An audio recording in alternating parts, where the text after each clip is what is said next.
Hello दोस्तों, मैं हूं आपका दोस्त मोटिवेशनल विशाल।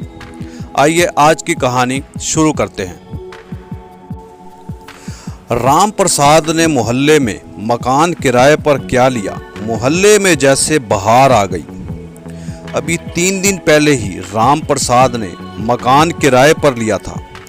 उसके परिवार में राम प्रसाद, उसकी पत्नी कल्लो और बेटी शन्नो थी। शन्नो अब अपने पिता राम प्रसाद के पास ही रहती थी। 6 महीने पहले उसने अपने पति से तलाक ले लिया था। 3 दिनों में शन्नो कम से कम 30 आदमियों को अपनी अदाओं से घायल कर चुकी थी। शन्नो के कदरदानों में नौजवानों से लेकर अधेड़ उम्र के आदमी, यहाँ तक कि बूढ़े भी शामिल थे।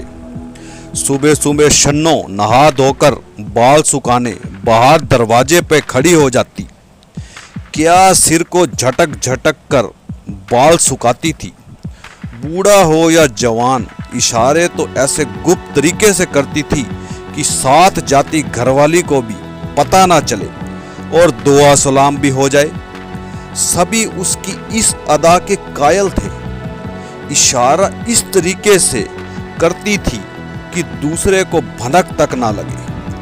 धीरे धीरे शन्नो का प्रभाव पूरे मोहल्ले पर छा गया। शन्नो का मकान 2 मंजिला था। रात 10 बजे के बाद ही वह बालकोनी में खड़ी होकर रात के दर्शन देती थी। मोहल्ले के बूढ़े, अधेड़ और नौजवानों ने अब रात की सैर शुरू कर दी थी। एक बूढ़ा भी कम से कम 3 चक्कर उसके घर के लगा लेता था। तो बताओ नौजवानों का क्या हाल होगा। सुबह तो ऐसे लगता था कि पूरा मोहल्ला ही सैर करने के लिए टूट पड़ा हो। मोहल्ले के दुकानदार और नाई तक बड़े खुश थे। दुकानों में साबुन, हेयर कलर, टूथपेस्ट व ब्यूटी क्रीमों की सेल पहले से कई गुना बढ़ चुकी थी। नाई जो पहले बैठा मक्खियां मारता था, उसके पास फुर्सत तक नहीं थी। मजाल थी कि मोहल्ले के किसी आदमी का एक बाल भी सफेद दिखाई दे जाए। ये सारा प्रताप शन्नो का था। जो मर्द 3-3 दिन क्या हफ्ता हफ्ता तक नहाते नहीं थे, उन्होंने रोज नहाना शुरू कर दिया था। पजामा डालकर सड़कों पर घूमना बंद हो चुका था।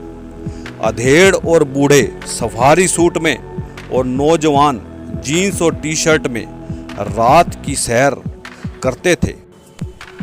अचानक एक दिन ये खबर जंगल में लगी आग की तरह फैल गई कि शन्नो की तबीयत खराब है, शायद खून भी चढ़े। सुबह ही ओला से मेडिकल गई है। आलम यह था कि मोहल्ले के पूरे 70 आदमी खून देने के लिए फार्म हाथ में लिए लाइन में लगे खड़े थे। उनमें से कुछ ऐसे भी थे जिन्हें खुद खून की जरूरत थी। तभी सामने से मुस्कुराती इठलाती शन्नो आती दिखाई दी। सारे भागकर शन्नो के पास पहुंचे और हालचाल पूछा। शन्नो ने बड़ी निजाकत से बताया कि सुबह ही उसे 3 छींकें आ गई थी, चेकअप करवाने के लिए आई है। इस पर सारे एकदम से बोल उठे, हमारी तो जान ही निकल गई थी। ये कहानी हमें ये शिक्षा देती है, नजरों के तीरों से बचना मुश्किल ही नहीं नामुमकिन होता है। कहानी अच्छी लगी हो तो वीडियो को लाइक कर देना और चैनल को सब्सक्राइब कर देना। धन्यवाद।